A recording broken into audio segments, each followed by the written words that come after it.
Hello and welcome back, friends. Let's continue with developing written communication, writing for career building.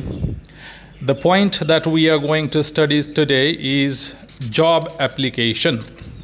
नोकरीसाठी केला जाणारा अर्ज.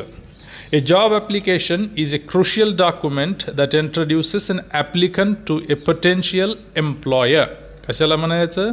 असं डॉक्युमेंट जे ॲप्लिकंटला एम्प्लॉयरशी इंट्रोड्यूस करून देतं. त्याचे जे पर्पजेस आहेत ते काय आहेत? There are 4 purposes. Number 1, introducing the applicant. Number 2, demonstrating professionalism. Number 3, highlighting relevant skills and experience. And number 4, creating a positive first impression. हे 4 त्याचे पर्पजेस आहेत. इंट्रोड्यूसिंग द ॲप्लिकंट असं जेव्हा आपण म्हणतो तेव्हा काय करत असतो आपण? We give basic details about the candidate.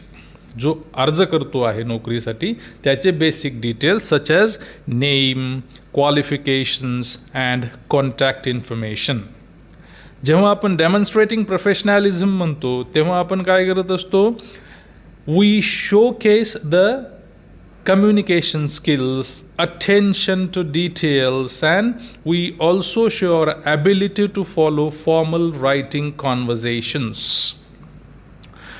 Highlighting relevant skills and experience म्हणलं म्हणजे काय? That means emphasizing qualifications, emphasizing work experience and achievements relevant to the job position. आणि क्रिएटिंग अ पॉझिटिव्ह फर्स्ट इम्प्रेशनमुळं काय होतं? It establishes a strong initial connection with the employer and increases the chances of securing and interview. म्हणजे संधी वाढते. Impression जर चांगलं create झालं तर संधी वाढते की आपल्या इंटरव्ह्यूला संधी मिळेल किंवा आपलं सिलेक्शन होईल. म्हणून म्हणतात ना, first impression is the last impression वगैरे. ठीक, आपण आता समजून घेऊयात components of the job application. काय काय असलं पाहिजे जॉब ॲप्लिकेशनमध्ये? Number 1, cover letter. That is also called covering letter.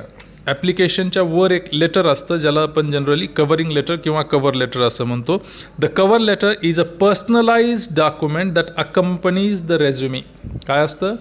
रेझ्युमीच्या वर जे लावतो ॲप्लिकेशन आपण, that is called covering letter. It explains why the applicant is interested in the job and how the applicant skills align with the role.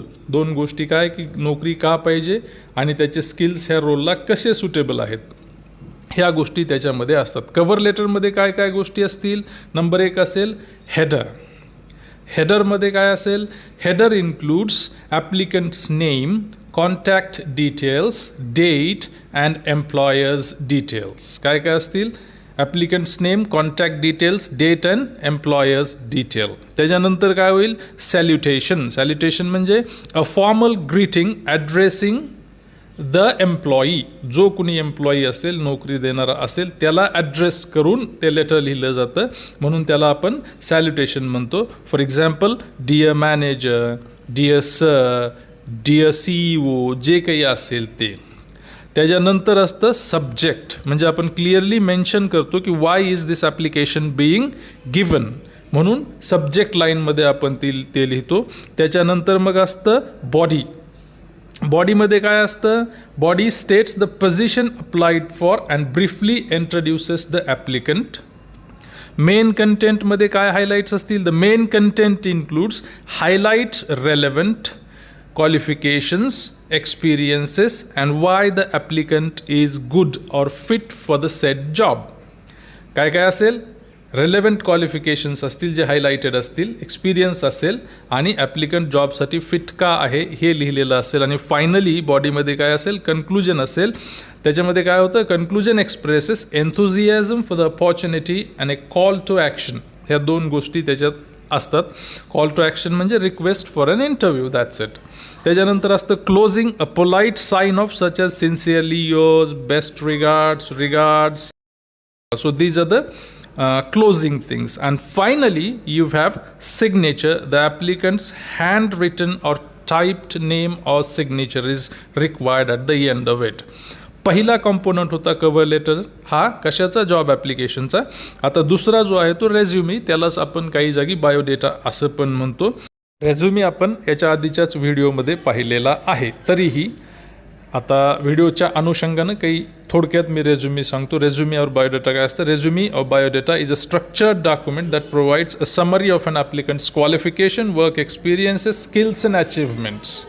It helps employers assess a candidate's suitability for the job.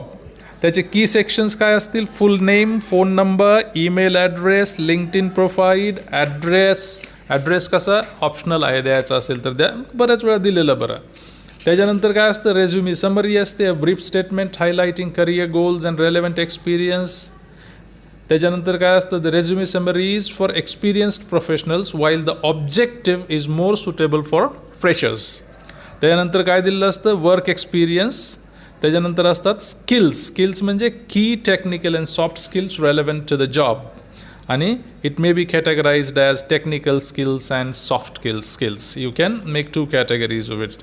Then एज्युकेशनमध्ये academic qualifications including degrees, diplomas and certificates. Institution names, graduation years and relevant course work if applicable should also be written in the resume. आणि certification और additional sections जे असतात त्याच्यामध्ये professional certifications related to the field, additional sections such as projects, awards, publications, languages किंवा दुसरा कुठला एखादा volunteered experience असेल तर तो, and if it is relevant to that job. तर एवढ्या गोष्टी रेझ्युमीमध्ये असतात. त्याच्यानंतर additional documents after resume job ॲप्लिकेशनला ॲडिशनल डॉक्युमेंट्स म्हणून आपण काही गोष्टी देऊ शकतो. For example references, contact details of professionals, example former employers, professors who can vouch for the applicant skill and work ethics. जे अशी लोक जे तुमच्याबद्दल सांगतील की yes he is a good candidate in relation to the job. Then portfolio, a collection of work samples specially for creative and technical roles, त्याला portfolio म्हणतात. ते पण लागतात. फॉर एक्झाम्पल डिझायनर्स, रायटर्स और डेव्हलपर्स. आणि सर्टिफिकेट्स अँड ट्रान्स्क्रिप्ट्स लास्ट. त्याच्यात काय येईल? Academic records, professional training certificates और एनी रेलेव्हंट क्वालिफिकेशन्स जे आपण त्याच्यामध्ये ॲड केले पाहिजेत. तर असं होतं जॉब ॲप्लिकेशनचं स्वरूप आणि त्याच्यात आवश्यक असणाऱ्या गोष्टी. आपण काय काय बघितलं जॉब ॲप्लिकेशनच्या निमित्तानं? 4 पर्पजेस बघितले. Introducing the applicant, demonstrating professionalism, highlighting relevant skills and experience आणि creating a positive first impression. त्याच्यानंतर कॉम्पोनंट्स बघितले. त्याच्यामध्ये 1 नंबरला होतं कव्हर लेटर. त्याच्यात header, salutation, subject, body, introduction, main content and conclusion. बॉडीमध्ये closing and signature, next points. त्याच्यानंतर बीमध्ये 2 नंबर रेझ्युमी बघितलं. रेझ्युमीमध्ये काय काय पाहिजे? Full name, phone number, email address, LinkedIn profile, address, although it is optional, it has to be written. मग resume summary और objective, work experience, skills, education, certification और additional sections. आणि ॲडिशनल डॉक्युमेंट्समध्ये आपण काय बघितलं? References, portfolio, certificates and transcripts. हे आपण जॉब ॲप्लिकेशनमध्ये बघितलं. Hope you have understood the job application. Thank you very much for watching the video.